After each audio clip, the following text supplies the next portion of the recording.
Desde el inicio de la civilización, el ser humano ha buscado una respuesta inquietante. ¿Quién gobierna el mundo? Algunos culparon a dioses, otros a reyes y más tarde a pueblos enteros. Pero la verdad siempre ha sido más compleja. El poder no está en una sola mano, sino en múltiples centros que cambian con el tiempo. Durante siglos, los monarcas fueron la encarnación del poder. Desde el faraón en Egipto hasta los reyes de Europa medieval, el poder estaba atado a la sangre, a la religión y al ejército. Gobernaban con puño de hierro, convencidos de que su autoridad venía de los dioses.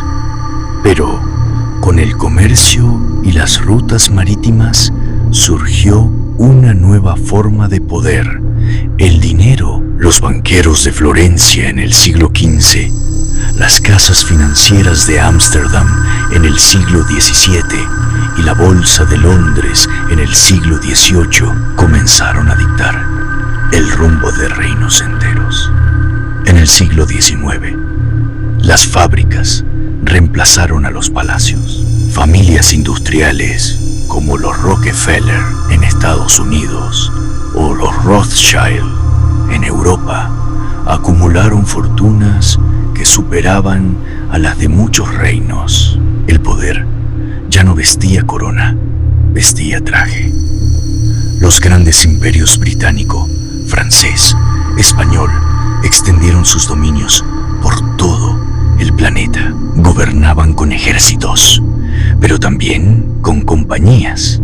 La Compañía Británica de las Indias Orientales fue un imperio privado con ejército propio, capaz de derrocar gobiernos y explotar continentes.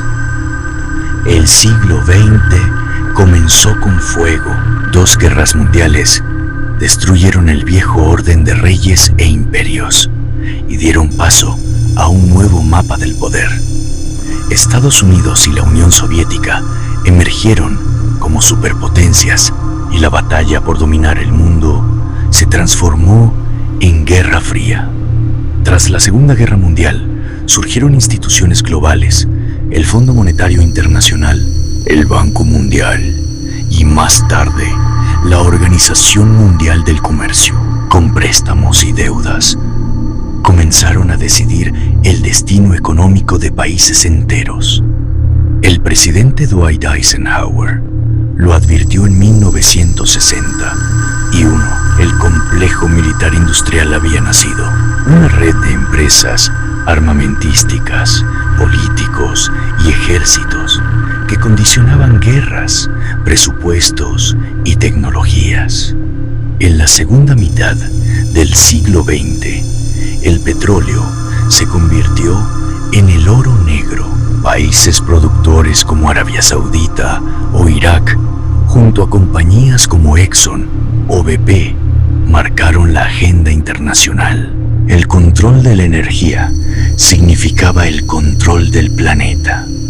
Pero mientras el mundo se obsesionaba con armas y petróleo, un nuevo imperio estaba naciendo en silencio, invisible, silencioso, imposible de detener. Un imperio de datos y algoritmos. La pregunta es, ¿qué pasará cuando el poder ya no dependa de territorios, sino de la información misma? El siglo XX fue el tiempo de ejércitos, petróleo y bancos. Pero el siglo XXI será gobernado por algo mucho más invisible. El siglo XXI comenzó con la ilusión de libertad.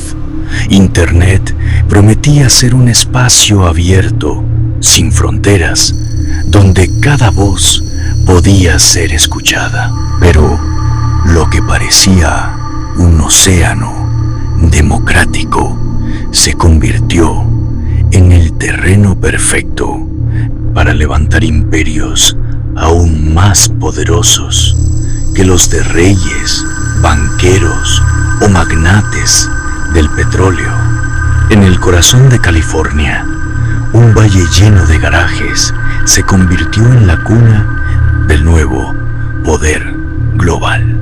Empresas como Google, Facebook, Apple y Amazon no solo cambiaron la economía, sino que moldearon cómo pensamos, cómo compramos, cómo nos comunicamos y hasta cómo amamos.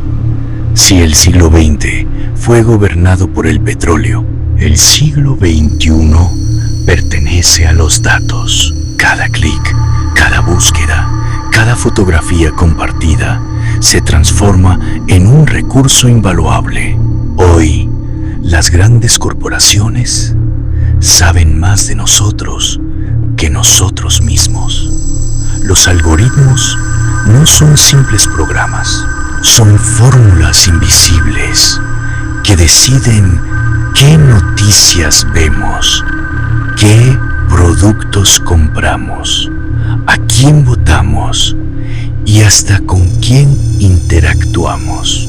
Nunca en la historia de la humanidad una fuerza invisible había tenido tanto control sobre nuestras mentes. La información es poder.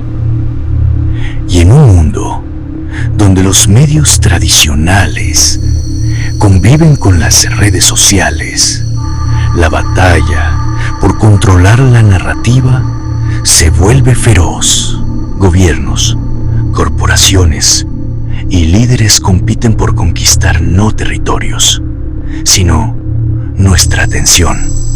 Pero mientras el público mira pantallas, los mercados financieros continúan moviendo los hilos. En cuestión de segundos, algoritmos bursátiles deciden el destino de naciones enteras. Un crash digital puede ser tan devastador como una guerra.